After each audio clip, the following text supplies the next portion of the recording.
It's time to eat. What are you hungry for? Sit down and get ready to consume an abundance of fantasy football knowledge from Ross Tucker and Joe Dolan. Feed me now.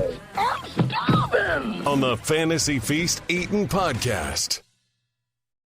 Yeah, let's eat, baby. It is the Fantasy Feast Eatin' Podcast, and we are, 15 days away from the 2023 NFL Draft. I got to tell you, the draft is one of my favorite 3 days, especially Thursday night. The first round, I don't know why the draft is so awesome. It just is. I love it for so many different reasons, and I love this podcast series we've got going on the Fantasy Feast. If you think about it, actually on 3 different shows of ours, we've been going over some of the prospects. So Emery Hunt and I have been systematically going through every position on the College Draft Podcast. We talk about college football. We talk about NFL draft prospects. We talk about betting on college football games year-round. We also have been talking and breaking down some of the prospects. We'll get into the D linemen tomorrow with Greg Cosell on the Ross Tucker Football Podcast. Here on the Fantasy Feast Podcast, we're making sure we know about these skill guys, because we're going to go over it in depth after the draft based upon where these players land. But we do know there are people doing dynasty stuff and best ball stuff now, but also just the way the teams do, you kind of have to have some idea of how you feel about the player before you dive into his situation, his coach, whatever. We've all seen the circumstances where guys go to a bad situation or a good situation and it affects their career. So let's get a little baseline of how we feel about these guys. I'm at Ross Tucker NFL on social media. We're at Ross Tucker Pod. Can't tell you how much I appreciate those of you that rate and review the show on Apple Podcasts, Spotify, whatever. The star of this show is typically Joe Dolan, the fantasy gangster, at FG_Dolan. But the star of today's episode will probably be the same star as the last couple episodes. And next week, that's our guy, Brett Whitefield, who does a terrific job breaking down the prospects for fantasypoints.com. At BG Whitefield is how you can follow Brett. We've already touched on the quarterbacks and the running backs. If you missed those, you need to go back and listen. I will say this, though, before we even dive into the wide receivers, because this is a really hot topic. Brett, you mentioned that Bijan Robinson was your second best running back since you've been doing this. I think you had him, behind Zeke, ahead of Christian McCaffrey? Is that right? Opposite of that. Behind McCaffrey and Zeke, yeah. Behind McCaffrey, ahead of Zeke. So the question becomes, what are your thoughts? And Joe actually tweets about this at least 5 times every day. If you follow Joe at FG_Dolan, your thoughts on a team like the Philadelphia Eagles taking him, who don't have a stud running back to speak of, taking him number 10 overall. Brett, I'll go with you first, then we'll get Joe in here. Yeah, so even though I love Bijan, I'm still a stickler for positional value, and I just don't know that that's quite there. It's tough if the Eagles get to 10 though, and they don't have a guy that they love. I guess I don't have a problem with it, but I'm typically a stickler for the positional value, so I would say probably not for them at 10. Joe, let me give you the fantasy football perspective. If they, regardless of my personal circumstances, if the Eagles draft Bijan Robinson, you can check out my Twitter feed for what I have subjected myself to if they do. We're talking somebody, Ross, who probably will be drafted in the top 3 of all fantasy football leagues. Wow. Not really. Obviously, the circumstances would have to be beyond extreme for Bijan to not be the 1-1 in Dynasty, as in Anthony Richardson would probably have to land somewhere absolutely perfect, and Bijan Robinson would somehow have to land in a projected timeshare for him not to be the 1-1 even in Superflex leagues. But I'm talking your redraft league. You put Bijan Robinson with the Philadelphia Eagles behind the offensive line. positional value, hell, you can argue that till the day, until the day's over. But for fantasy football, it would be pretty freaking awesome. So let's look at it from that perspective. I had somebody who, said to me, like, there's going to be discussions about him as the first overall pick in redraft if that happens. And I would say, yeah, there probably would be discussions about that. I would still likely have him behind Justin Jefferson, maybe Christian McCaffrey, but it would be that kind of landing spot for Bijan Robinson. Well, and there's another scenario here, obviously, where the Eagles trade down, get some more mid-round, late-round picks, and then draft them a little bit later, which kind of splits the baby, so to speak, right? They still get the player, but they don't take him at 10 from a positional value standpoint. So anyway, I was just curious because that seems to be a hot topic. Let's dive into the wide receivers, Brett. So interesting that almost everybody has somebody different as their number one ranked receiver. I can't remember a time like this where this many different receivers are ranked number 1, 2, 3. I've seen people think that there's going to be 4 or 5 in the first round. I saw where Jim Nagy from the Senior Bowl thinks there's only one first-round receiver on a lot of teams' boards, and that's Jackson Smith-Njigba. I'm curious, Brett, to see where you land on this. I guess just your thoughts on the wide receiver group as a whole. Yeah, it's a fascinating class. I think when you're talking about everyone having somebody else at the top, I think it speaks to the lack of oomph that this class has, honestly. And that's true. I have a top tier of 3 guys that I think they're really good players. They all score as first round players for me, but none of these guys are very high on my board. I think JSN's my top guy. I think he's like 14th on my board or something like that. And I think where the class really thrives is the depth of the class. I think you can get effective playmakers, well into day 3. So I think it's a deep class without the true dogs that we were accustomed to seeing year after year. I don't think there's that superstar in this class. It is really tough because, when Jim Nagy says 1 first-round grade, I could see that being true for a lot of teams. The reality, though, is like how many first-round grades are teams going to have in general? We're talking, 14 to 16.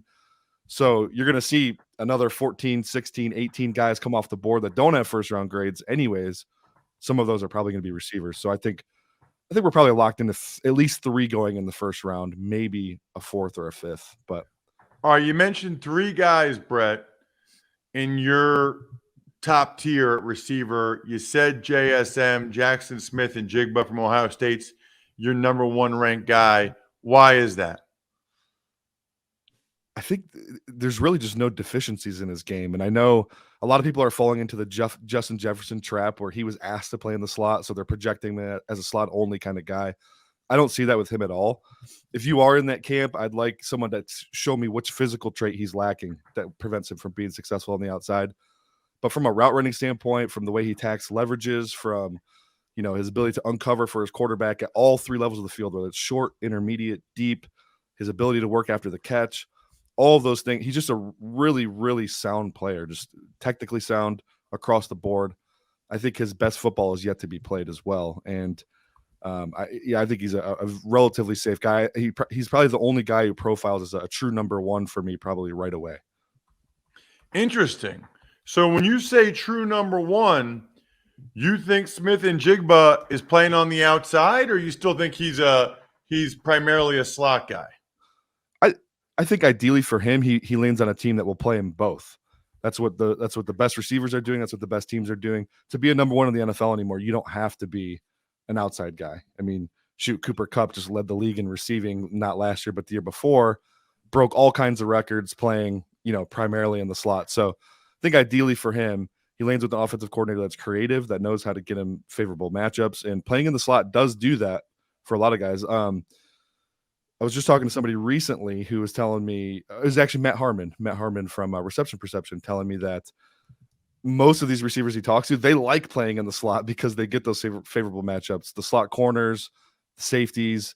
If you're heavy zone defense, you're getting a lot of linebacker looks, carrying your vert to the next level. So I think ultimately he can play anywhere, but slot's probably his best bet. I know, Joe, that it is somewhat situation dependent, but he strikes me as a guy that's going to catch a lot of balls as a rookie, or has a chance to catch a lot of balls as a rookie, almost no matter where he goes. And Brett, you made a comparison to Amon-Ra St. Brown, who was underdrafted, but I think that was one of those ones where the fantasy football community was kind of right. Like, we were all like, I can't believe this guy was a 4th-round pick, and then he comes in and shows that he probably should have been a 1st-round pick. I don't think that the league's going to make the mistake with Smith-Njigba. And I think he's somebody, Ross, he could go to a team where they have weapons. He could go to a team where they don't have weapons. All the same, I think he's going to play right away, and I think he's going to catch a lot of footballs. I think this is someone who is probably going to be the first wide receiver off the board because of his positional versatility in post-draft dynasty drafts. Given his prospect profile, if you're doing your rookie draft before the NFL draft, if you have done it, I really hope this guy was the first wide receiver off the board. Who's your second guy in your top tier, Brett? I have Jordan Addison and Quentin Johnston like neck and neck, and they're very different players. So it's like, it's more of a, for a team picking, it's probably like, what do we need or what do we value at that position? Tell me about him. So Addison is we talk about JSN as being a great route runner. Well, Addison is every bit as good of a route runner as JSN. He lived mostly or more on the outside than JSN did, obviously. Fluidity in his movements, just an easy mover, easy separator, just absolutely destructive breaks. Like when he's running a route and gets to the top of the stem and hits that break hard, I mean, he leaves corners in the dust legitimately. I know there's questions about size. There's questions about top end speed, top gear. I think the technical prowess he plays with kind of negates him from that being too big of a problem for him. You see it on like double moves and stuff. Like he really just destroys corners or safeties, whoever he's lined up against. Doesn't matter. His season at Pittsburgh before he transferred to USC was one of the better receiver seasons I've seen. Just unbelievable plays all the time. I guess I feel like the weight thing is overrated almost at every position. I mean, Devonte Smith might be the skinniest football player I've ever seen. And he's stayed healthy so far, knock on wood, and maybe he won't at some point, but I don't know. I feel like the game's changed. It's more important to be able to not get hit and to be able to get separation. And I think it's easier to get separation coming in out of your breaks if you weigh $170 as opposed to weighing 220. Smith plays big though, Ross. He plays bigger than his size. He's got an alpha dog mentality. Brett, do you see that from Addison? Yes and no. Yeah, I see it in some parts of his game. Like after the catch, the dude's a demon. He wants to steal your soul when he's out in the open field. At the catch point, sometimes I do think he has a tendency of letting corners or safeties play through his frame a little bit on those contested catch balls.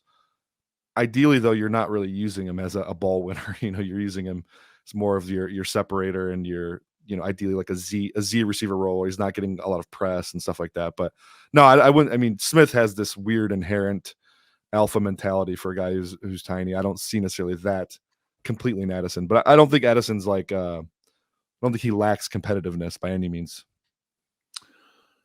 Let's get to Quentin Johnston. It is interesting. I can see why Jim Nagy said what he said, because all of the guys other than Smith-Njigba, I've heard the knocks, the critiques. Quentin Johnston is one of them. The issue there is the route tree, right? And his ability to run different routes, Brett? Yeah, so coming from that air raid style offense, like his route tree is limited. I'm not going to deny that. But what he is asked to do, he does very well. He runs those routes well. When he was pressed, he gets off press very cleanly, very efficiently, no wasted movement, which is really impressive for a guy of his length and size. Obviously, when you think of bigger guys, you think of getting off press as being easier because they have the strength to move them. He doesn't necessarily win that way. He wins with really good release packages and I would say disruptive route breaks as well. I think he actually has the ankle flexibility and the hip flexibility to be a fantastic route runner at the NFL level. In fact, I think he's probably got the biggest ceiling of any receiver in this class because of the size. My biggest concern beyond the route tree is the way he greets the football in the air. Catching is kind of a big deal for a wide receiver. So the only two guys I can remember that catch the ball similarly to him would be Terry McLaurin and Mark Andrews, where they kind of clap at it in the air. I should say only two guys that had success that do it the same way he does. Show me your hands. What's the difference? So this is good hands technique. This is what he does.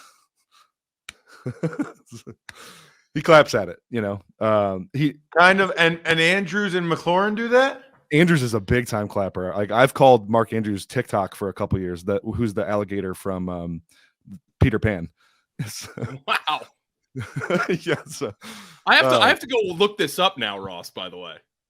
Yeah, I have no idea what he's talking about, but that's okay. It's not consistent. It's not like Andrews always claps at it, but you'll see like when Andrews drops a football, or sometimes like he had a couple plays in the same game, back-to-back plays in the back of the end zone where Lamar hits him with the beautiful pass in the corner and he just completely whiffs on the ball.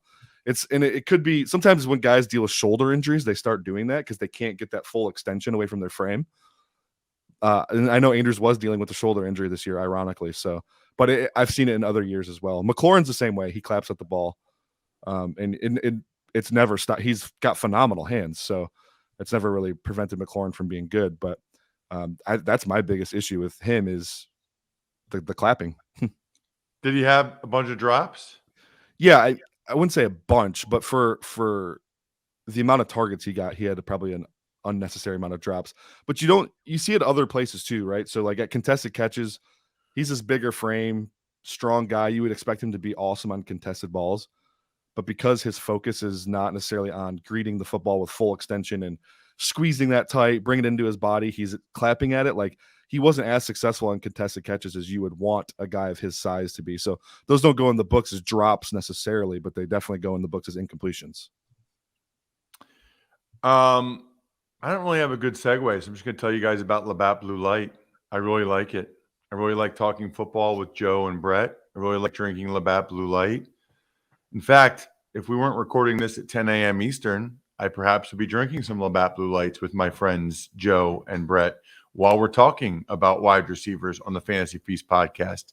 But alas, I can't. I'll have to wait till tonight. Always enjoy responsibly. Beer, Labatt USA, Buffalo, New York. All right. So you have a top tier, and those are your guys. You're missing a guy that I really like. And I'm curious to hear what you don't like about him. And that is Zay Flowers from Boston College. Tell me about Zay, Brett. Yeah, so I guess I'll start by saying I do like Zay. I like Zay. No, you hate him. He's not in your top tier. You hate him. We talked about it with Addison, where the size isn't necessarily a concern because that's the way the NFL is going. But what really bothers me with Zay is I think that lack of catch radius really sticks out. He does play with some tenacity at the catch point, though. I see glimpses of Stephon Diggs in that regard, where Diggs is kind of an undersized guy, but he's willing to go up and take a hit and play through contact at the catch point. I do see that with Zay a little bit, but that catch radius is really, really limited, Ross. And when you're talking, like even him working across the middle of the field, like wide open, you got to put the ball like right on him, or else he's not going to make a play. That's my biggest concern with him is I think you're kind of limited with the types of targets you can give him. If you have a really uber accurate quarterback, though, they're probably going to get the most out of him, and I think he's going to be a phenomenal player. But I kind of get Golden Tate vibes with him. Golden Tate is my working play style comp. Really, really good after the catch. I think he'll be less of a vertical threat in the NFL than he was in college, similar to how Golden Tate, he was a phenomenal deep threat at Notre Dame, but was more of that short intermediate guy at the NFL level. Question. I'm not comparing these two. I'm just wondering. Tell me about Tyreek Hill's catch radius. Yeah, I mean, does he have a bigger one because he can jump higher, or is it similar to Zay? Or yeah, the added explosiveness you get with Tyreek definitely helps the catch radius. But also, I think Tyreek has some of the best ball skills I've ever seen. So he's reading the trajectory of that football a lot better. But I wouldn't lie to you and say Tyreek doesn't have a limited catch radius. 5'10", $190. He's pretty well put together. Yes. All right. Who else do you have? Do you have any thoughts, Joe, on Zay Flowers or Quentin Johnston or any of these guys? This is why I love Brett on this podcast, because I am the fantasy guy. Brett's scouting all these players for me. I am the landing spot guy. I told you, I think Jackson Smith-Njigba is kind of landing spot agnostic. Like, I think he could go anywhere, and he'll be a guy who could slot in day one, no pun intended. But Johnston, Zay Flowers, Jalen Hyatt, all these guys really depend on where they go. We haven't discussed Jalen Hyatt yet, but man, if we get that guy on Buffalo, where he's going to have an opportunity to start in week 1 opposite Stephon Diggs, working the short to intermediate, and Hyatt's going over the top, well then, hello, we're cooking with something there. So there are guys who are going to move way up and down my board based on all of that, and we'll obviously get to that, Ross, after the draft. I'm assuming your next receiver, Brett, is Andre Yasavas from Princeton. No, it is not. Well, it should be. That guy's awesome. Anyway, who's next on your board? I do have Jalen Hyatt. Joe mentioned him. He nailed it. Jalen Hyatt is 5th on my board. Yeah, I mean, vertical threat for days. Thing about Hyatt is he's really hard to project to the NFL. I mean, I think this topic has been discussed ad nauseum probably across the draft community, but coming from that Josh Heupel Tennessee offense, for those that don't know, they're lining their receivers up in Ecuador, and then they're getting free releases because they're lined up. No, for real though, they do these stack bunch formations where they're lining 3 receivers up outside the numbers, and the numbers in college are insanely wide compared to the NFL. So you're literally basically pitting 3 receivers to the sideline, and these are stack formations. College coverages aren't really good at locking and leveling and handling these switch releases. And what ends up happening is one of those guys in that bunch is going to get a free release. Tennessee prioritized getting Jalen Hyatt that free release. There's a lot of plays where he's just running down the field absolutely uncovered by himself, and he's so freaking fast, Ross, that even when he was covered, or when a good switch was made, he's just running past them. Not a ton of nuance to what he was doing there, just running straight very fast. Yeah, I did a UCF game when Gabe Davis was there, and I swear they either just throw the ball to the guy right away in like a smoke, or he runs a 9 route. Like, I feel like those are the only 2 things that he did the whole game. I don't know how he ran as many 9 routes as he did. Yeah, that's factually true. A lot of smoke routes, a lot of they'll do some tunnel screens off that as well, and then some deep crossers too. But for the most part, it's all pretty one-trick pony-ish. Any other guys, Brett, that you got to mention that maybe you're higher on than others or lower? Maybe it's Josh Downs. Maybe it's one of the Cincinnati kids, Tank Dell, Jonathan Mingo's getting some buzz. Anybody else that stands out to you? We can talk about Mingo for a sec. You just brought him up. Yeah, Mingo's a guy I'm very high on. I think this is a day 2 pick for sure. I know early in the process, a lot of people were speculating he'd be a 4th, 5th round guy. I just don't see it. He's for a class that lacks size at the receiver position. This is a big dude, 6'2", 220. I don't know if you've seen his frame, Ross, but he is rocked up. Got all the muscles in the world. Kind of reminds me of A.J. Brown, which is a cheap comp because of the same helmet, same school comp there. But he's got a lot of similar qualities to his game as A.J. Brown. Played all over that formation at Ole Miss, outside, inside. Phenomenal after the catch. Really, really good route runner for his size. And I think that doesn't necessarily show up on the college tape because of the Lane Kiffin scheme. But when he went down to the Senior Bowl in Mobile, Ross, he was putting on a route running clinic. Just what we did not expect him to uncork that compared to what was on his college tape. So I think this is a guy that's probably going to go a little bit higher than people are realizing. And he profiles as like an alpha dog. If he can develop a little bit, I think he's got a chance to be a number 1 type guy in the NFL. Check this guy out on social media. He is excellent at BG Whitefield. Absolute stud. Thoroughly enjoying this series. We got next week, we will dive into the tight ends. You can also check out Joe, even though Joe's not doing anything on these shows, at FG_Dolan. I'm at Ross Tucker NFL. We are at Ross Tucker Pod. I'm stuffed. That was delicious. Thanks for listening to the Fantasy Feast podcast. Make sure to also subscribe to the Ross Tucker Football Podcast, Even Money, Business of Sports, and the College Draft. All available at Apple Podcasts, rosstucker.com, or wherever podcasts can be found.